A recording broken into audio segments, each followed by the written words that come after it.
Permítame hacerle una pregunta. ¿Quiere estudiar la Biblia? Entonces está en el lugar correcto.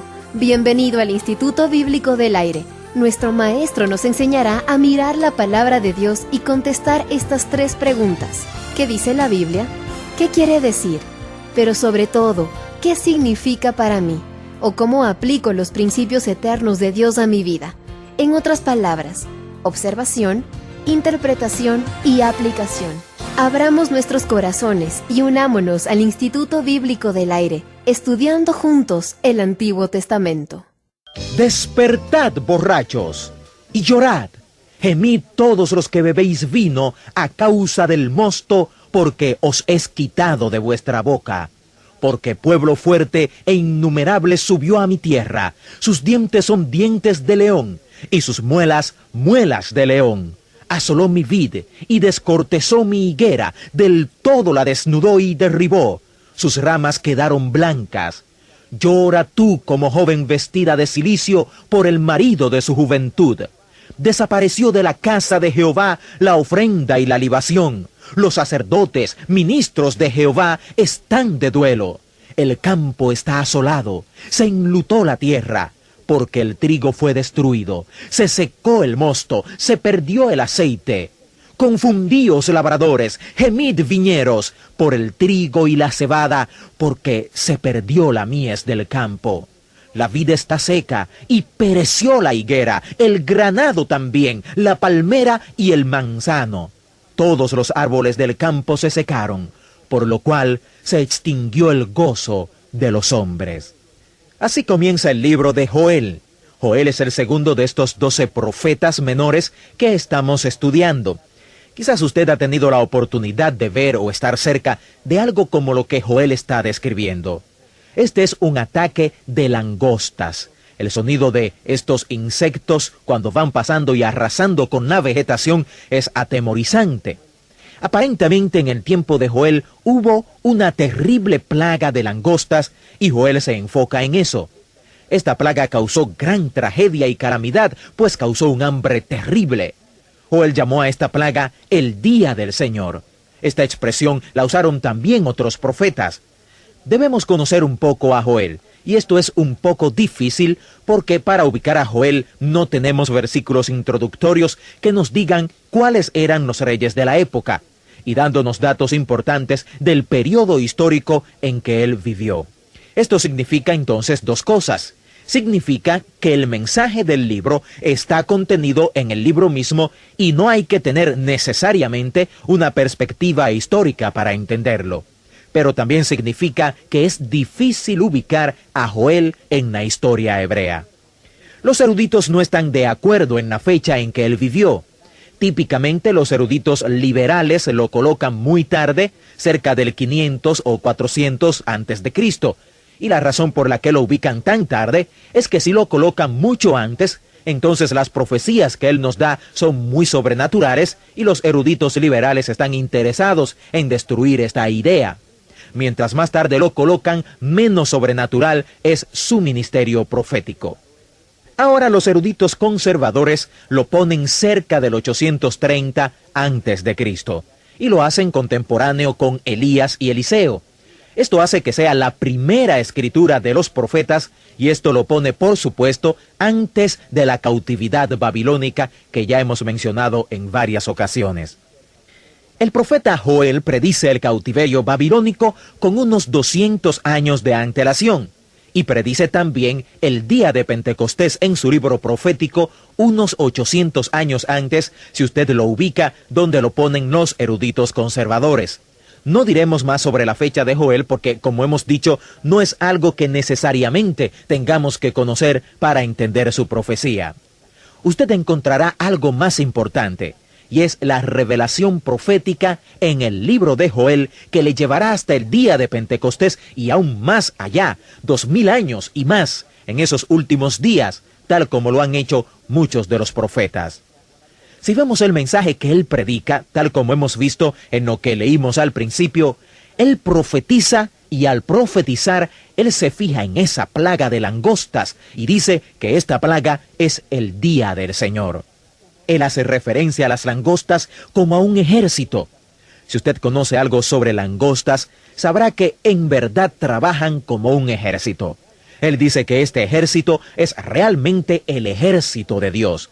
Él describe esto como la destrucción de parte del Todopoderoso.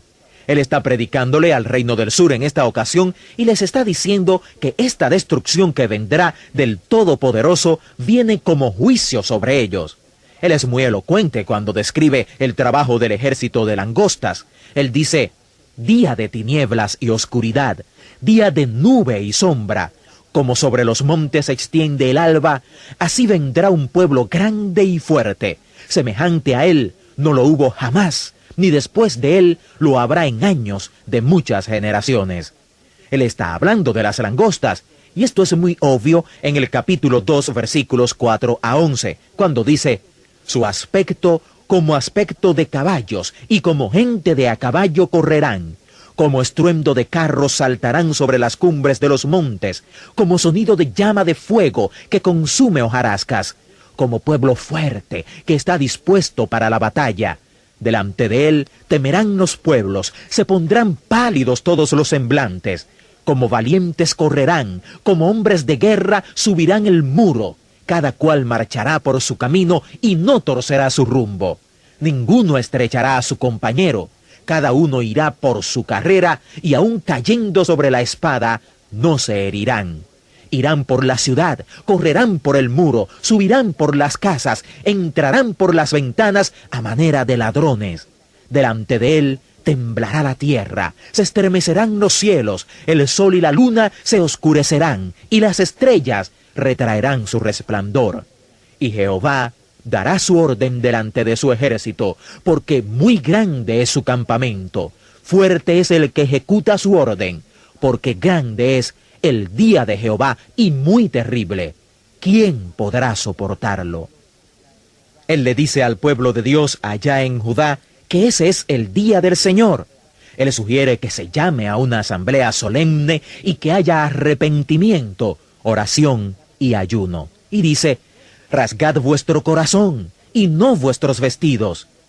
Cuando los judíos, aún hoy día, los que son ortodoxos, quieren demostrar verdadero remordimiento, rasgan sus vestidos. Quizás en la actualidad rompan su chaqueta o su camisa.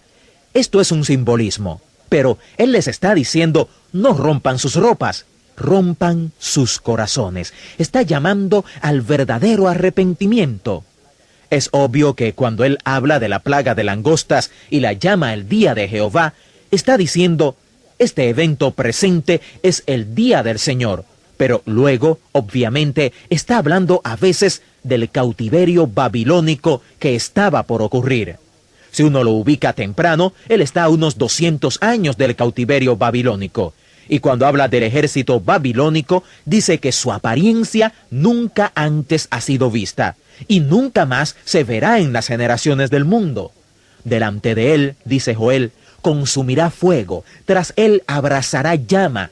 Como el huerto del Edén será la tierra delante de él, y detrás de él como desierto asolado. Ni tampoco habrá quien de él escape. En algunos de estos párrafos, él está obviamente hablando de los babilonios y está prediciendo la cautividad babilónica tal como lo hicieron los demás profetas del cautiverio. Cuando él habla del cautiverio, se refiere a este como el día del Señor. Cuando él hace estas predicaciones sobre la plaga de langostas, la cual era el día del Señor para ese presente, y luego habla del cautiverio babilónico, que era el día del Señor que vendría después, habla de otro sentido del día del Señor. Dice, y después de esto derramaré mi espíritu sobre toda carne, y profetizarán vuestros hijos y vuestras hijas. Vuestros ancianos soñarán sueños, y vuestros jóvenes verán visiones. Y también sobre los siervos y sobre las siervas derramaré mi espíritu en aquellos días. Y daré prodigios en el cielo, y en la tierra sangre y fuego, y columnas de humo. El sol se convertirá en tinieblas, y la luna en sangre, antes que venga el día grande y espantoso de Jehová. Y todo aquel que invocare el nombre de Jehová será salvo, porque en el monte de Sión y en Jerusalén habrá salvación, como ha dicho Jehová, y entre el remanente al cual él habrá llamado. Todos estamos familiarizados con el hecho de que en el segundo capítulo de Hechos, en el día de Pentecostés, Pedro describió todo el milagro pentecostal con esas palabras. Esto es eso, lo que dijo Joel. Cuando la gente vio las lenguas de fuego sobre las cabezas de los otros y cuando les oyeron hablar en lenguas, cuando oyeron ese ruido como de un gran viento y estaba allí un idioma común para ellos, todos esos fenómenos milagrosos que tienen que ver con Pentecostés, la gente dijo, ¿qué significa esto? Y Pedro dijo, esto es aquello de lo cual profetizó el profeta Joel. Y sabemos por el segundo capítulo de Hechos que definitivamente Joel estaba hablando de este gran milagro, el día de Pentecostés. Pero aquí hay algo muy interesante. Esta es la unción del Espíritu sobre su pueblo. Esto implica la unción de toda carne, no solo carne judía. Pero observe muy bien que eso no sucedió el día de Pentecostés. Ellos eran todos judíos. Las lenguas en el día de Pentecostés fueron profecía porque el mensaje estaba aparentemente dirigido a los oídos del pueblo. Este Pentecostés iba a ser toda clase de personas, privilegiados y no privilegiados. Y dice en la profecía que cuando este milagro ocurra, todo el que invocara el nombre del Señor sería salvo. Por supuesto, en el día de Pentecostés, 3,000 personas fueron salvas, pero es obvio, cuando uno se pone a ver los otros detalles, que no todos fueron cumplidos en el día de Pentecostés. Esto significa entonces que la referencia que tenemos en el libro de Hechos con respecto a Pentecostés todavía espera un cumplimiento total. Esto esperamos que sucederá en los últimos tiempos. Es escatología, es profecía que espera un cumplimiento.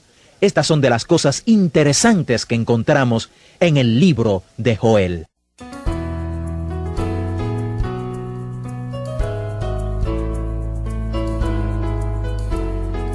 Querido compañero de curso, acabamos de escuchar una lección del estudio del Antiguo Testamento del Instituto Bíblico del Aire.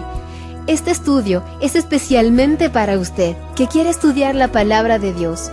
Por favor, planifique unirse a nosotros la próxima vez e invite a alguna persona a unirse a usted mientras aprendemos juntos en el Instituto Bíblico del Aire. Puede visitarnos en nuestro sitio web para escuchar, grabar o descargar esta y muchas otras lecciones. Búsquenos ahora en www.institutobiblicodelaire.com. Que Dios, nuestro Padre Celestial que nos amó, lo bendiga y lo guarde firmemente en sus manos amorosas. Que le dé aliento, le dé un espíritu de unidad para que con un corazón y una voz pueda glorificar a nuestro Señor Jesucristo, ahora y siempre.